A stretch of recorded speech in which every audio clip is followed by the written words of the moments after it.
It's according to the US Secretary of State, John Kerry, speaking at a meeting with congressmen. To discuss this change in rhetoric, we're now joined by our Washington correspondent, Gyani Chikian. Gyani, this probably comes as a surprise to many people. What was said? Surprising and confusing, perhaps. We have this stream of mixed messages coming from the Obama administration. We have top U.S. military officials saying Russia is the biggest threat to the United States. My assessment today, Senator, is that Russia presents the greatest threat to our national security. And now, Secretary of State John Kerry, in his latest testimony in Congress, indicates that there may be a different understanding of threats within the administration, or maybe that understanding has evolved. Do you agree with some of the administration officials that claim that Russia is a greater threat to our national security than is radical Islamic terrorism?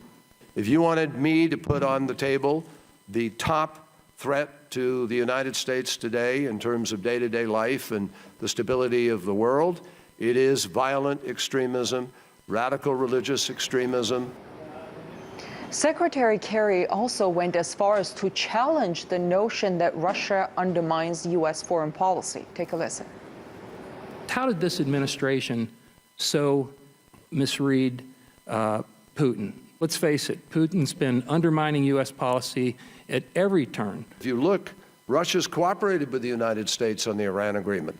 Russia cooperated with the United States in getting the chemical weapons that were declared out of Syria. Russia has cooperated with the United States and the Syria International Support Group and the Vienna process, and now in an effort to try to fight against Daesh.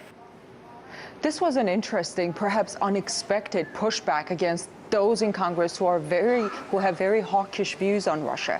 But then at the same time, and I mean literally at the same time as Secretary Kerry talked about cooperation with Russia, top military officials were telling another congressional committee how there is no cooperation with Russia.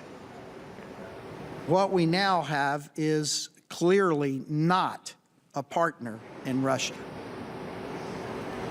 As far as Syria was concerned, Defense Secretary Ash Carter said the U.S. could not associate itself with Russia in any way other than to try to avoid a direct confrontation between the two militaries. So you have, on the one hand, Secretary Kerry, who is seemingly willing and eager to cooperate with Russia, and on the other, top military officials saying they don't want anything to do with Russia and that Russia is the biggest threat. Well, if Washington's rhetoric and policies toward Russia leave you a bit confused, you are not alone. Yeah, I think I'm one of